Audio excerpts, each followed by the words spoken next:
आपला समाजच असा बनलेला आहे, आत्ताचा नाही आधीपासूनच असा आहे, की महिलांनी जास्त उडू नये.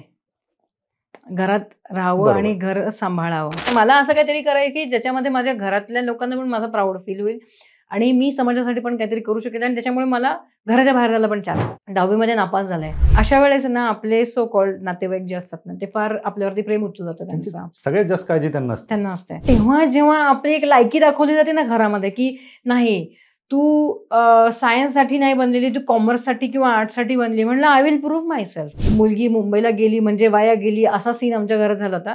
तसंच वाडिया पुण्यामध्ये होतं. पण वाडियाला जाऊ द्यायचं न कारण होतं, की तिथे हाय-फाय मुली असतात. हाय-फाय मुलींचं वारं लागेल. आयुष्यातली पहिली उडी उत्तर ध्रुवावरती करायचं ठरलं. मला उत्तर ध्रुवावरती आयुष्यातली पहिली उडी मारायची आहे.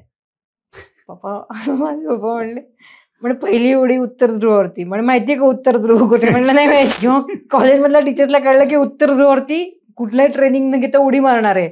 माझा खोडरबर जरी पडला तरी टीचर अरे बघ तुझ्या खोडरबर सुद्धा उडी मारते. पेन पण पडला की पेन पण उडी मारतोय. तेव्हा मला 4 विमानं बदलून उत्तर ध्रुवावर जायचं होतं. बरोबर. विमान बदलायचं कसं काहीच माहिती नव्हतं. ते म्हणले पॅराशूट माहिती ना कसं असतं? म्हणलं नाही माहिती. तोपर्यंत माहित नव्हतं काहीच. नाही पॅराशूटच माहित नव्हतं ना मला. बरं. तर पॅराशूट बघितलेलंच नव्हतं ना. म्हणलं मी नाही जाणार. म्हणलं मी पक्की भारतीय म्हणलं मी. म्हणलं मी इथे आहे, मी आलीये उडी मारूनच जाणार म्हणलं जे करायचं ते कर. जिथून मला उडी मारायची होती तिथे -40 डिग्री टेम्परेचर होतं. -40 मध्ये उडी मारायची होती.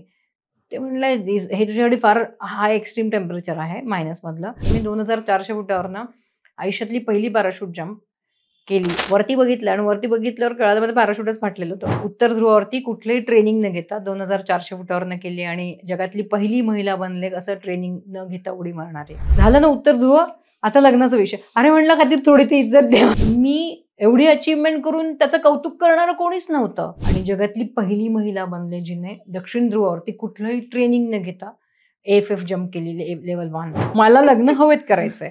हवेत लग्न करणारच असेल तर म्हणलं सांगा. 2011 मध्ये मला सरप्रायझिंगली कॉल आला, की तुमचं नाव पद्मश्री पुरस्कारासाठी फायनल झालंय. तुम्ही तो पुरस्कार स्वीकारणार का? 1 नॅशनल रेकॉर्ड करायचं असं ठरवलं. त्यात टोटल 26 नॅशनल रेकॉर्ड आहेत. 8 वर्ल्ड रेकॉर्ड आणि 4 एशिया रेकॉर्ड आहेत. साडी घालून उडी मारली just to dedicate this jump to all Indian women की what Indian women can do. Sari घालून सुद्धा उडी मारू शकतो आपण.